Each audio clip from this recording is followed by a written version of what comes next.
Hi, my name is Hilda Zilkin. I'm the author of Blue Mountain Mist. I go by Hannah, and I am doing another insert today, and this one has to do with a very, very old book. In front of the prison guards, there's a book area, and I went and picked it up, and it really tore my heart because this one is beyond freedom and dignity. It's really a struggle. And this has nothing to do with Negro or poverty or Mexican. We have very, very large populations. Historically, 1998, pre-Devil's Tongue. And prior to that, it's the need for the Chosens to control. I think they have a control problem. And what they're trying to do is they have a very comfortable, particular life. Now, it's not an easy life. They're always burning people, so they always have James Bond doors that lead to an underground tunnel, which leads outside to a helicopter. But we don't even want our Chosens living like that anymore. We really don't. We land on this earth, it's a floating mass of rock in the middle of a pitch black universe. We land on this earth. We know they are already chosen. Their forefathers did a lot of shit. Their forefathers are going to burn in hell for that process. We accept them as is. We actually want a fraudless world. We really do. We want our bread to be kosher. You can really tell by the way I do a lot of my entries. I'm actually an Ottoman baby. Everything based off honor. The problem is there's a lot of countering things. For example, if you're vegan, it kills off the hospitals, and those are big industries. If you are, for example, pushing this type of chipping in humans, you are killing the police, the security force, the monitoring, every other thing that is like that. So what makes Hannah so special? She knew a lot of these problems would occur. She had an office job. In the office job, she worked overseeing certain things.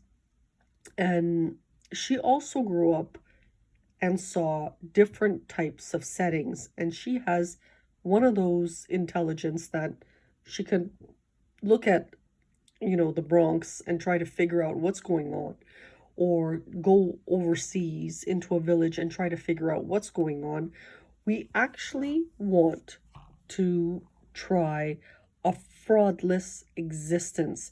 Now, is that feasible? Well, it's very feasible. I mean, for 600 years, the Ottomans did it. They had some BS with the sultans, I'm sure. But overall, they didn't live with one police force. So when we do the redesigning of the real Evolve, which we're trying to finish, the divine portion of this story can come out 200, 300, 500 years from now. Why do they not want to bring out the divine portion of this story? First of all, the money goes to a community that they are threatened by.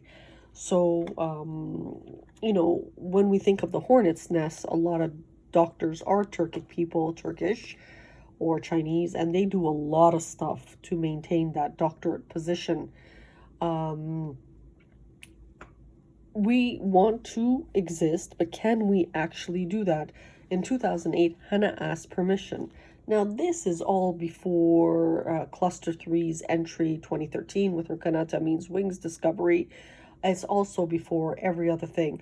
When we think of beyond freedom and dignity, I know for every prisoner in prison today, 98% have been set up.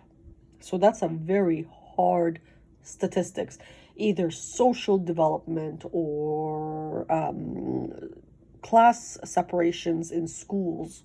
Hannah's closest friend is a school teacher.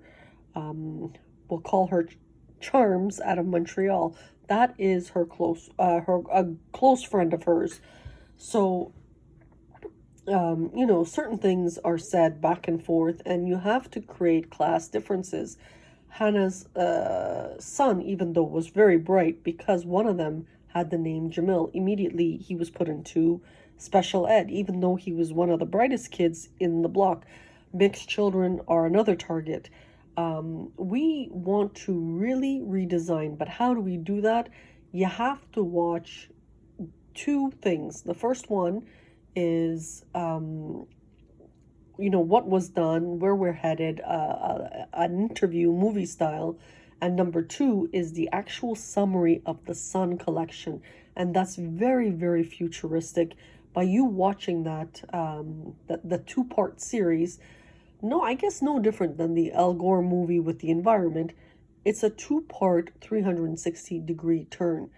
Um, it's a woman, first of all. It's for the protection of men and women and animals. It's to push advancement. We don't ever want Hoshanas, as they say it, son, ever giving her a book like that, which is really horrifically sad. They spend 40 years in a cooped up cage, cutting meat for humanity, setup. So that's just the tip of the iceberg. What WikiLeaks tried to do, let Hannah finish the project, and that is where we are today. So we are actually doing the promo. Thank you and have a good day.